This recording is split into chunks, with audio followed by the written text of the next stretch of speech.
But it's a total riddle. How did we allow this to happen? This total domination of money.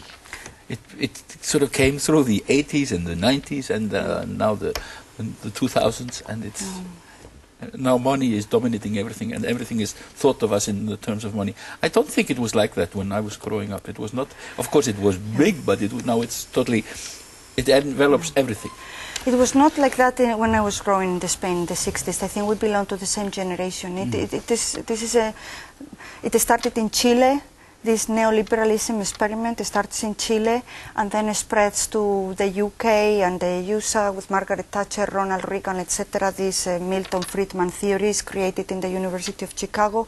And what I'm beginning to wonder myself, I don't know if this is really, it has been announced for many years, if this is really the decline of the Western civilization as Spengler predicted almost 100 years ago, because we are moving. He predicted that we would move, all the societies, as Toynbee explained, have like a rise, a culmen, a zenith, and then they slowly die because they're not sustainable anymore. No. And this happened to many other civilizations, Egypt, Mesopotamia, the Greeks, Incas, Mayas, etc. And we are witnessing now like the money.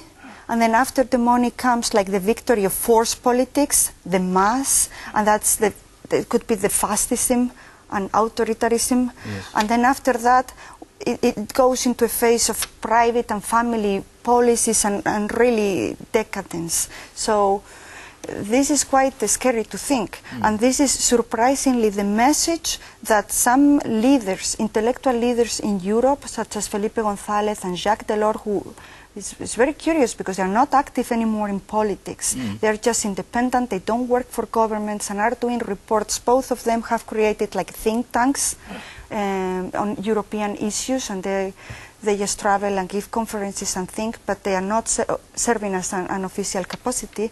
And both are saying very critical things and sending very critical messages to Europe. Felipe González, for instance, was in charge leading a group that was called Senior Wise Men and Women in Europe, and they gave a report to the EU 1 year ago, in 2010, and they said, these wise men and women said to the European Union, Europe must reform. If it doesn't reform, it will die. We are going to lose our social market. And then we will have to reform radically, because otherwise the road is to irrelevance decline, as Spengler has predicted. And Jacques Delors, for instance, in the Financial Times very recently has said the same. Europe doesn't need a competitive pact or another pact. Europe needs to reform. And when asked by students finishing a master, it is a video that you can see in YouTube.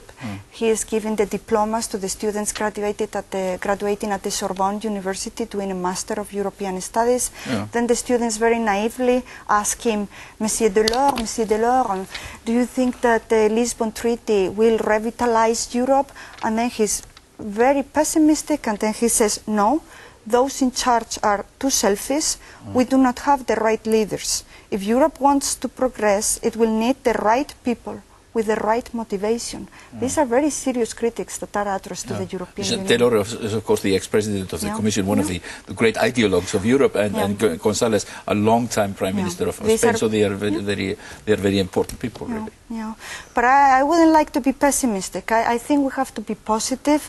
I think that we have now the knowledge, the understanding to apprehend the reality that we live in, and we have the means to change many things and to create other ways and other future. So the civil society is very important.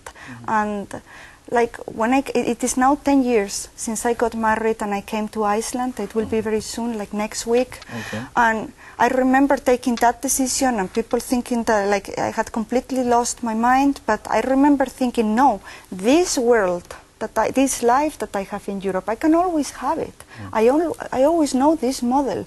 Let's try something new.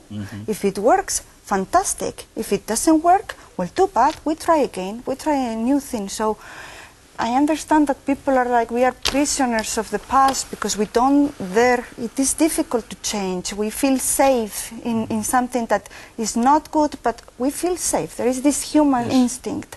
And But the financial crisis, this crisis is showing to us that something has to change. But this, of course, this is happening with the backdrop of these huge bailouts of the banks and debts of financial institutions actually being put on the shoulders of taxpayers. And in Spain, they have been, the situation has evolved. 2 years ago, I could see it with my family, my friends. Spaniards, they were not ready to listen.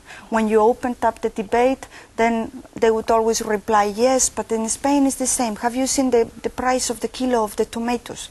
Like, it's totally, yes, it is really, I mean, the price of the tomatoes is important for them, the market, etc. But there are fundamental things that are going on, and they were not ready.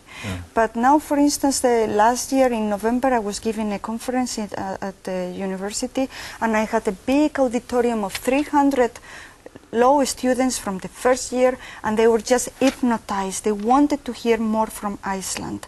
It was really impressive. And just this week I have been working with the Spanish TV and a lot of Spanish people who have come to Iceland because they're following now very, very well what is happening in Iceland. And they're very surprised that this Icelandic so-called revolution, as they call it, because somehow they didn't get all the problems right. They thought that we were just denying the debt. What we are complaining about is the methodology, but not the principle.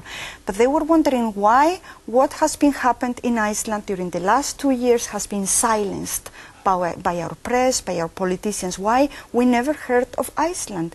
2 years.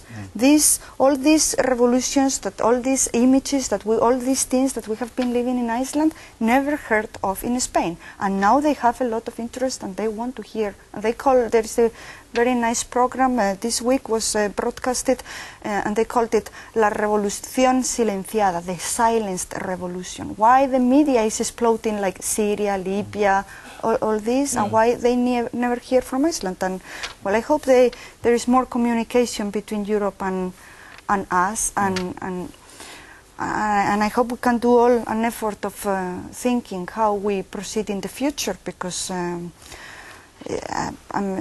it is strongly needed that we think about everything. Reform.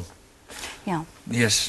Thank you, Thank you Elvira, for being on Silver Ale. It's a pleasure having you here.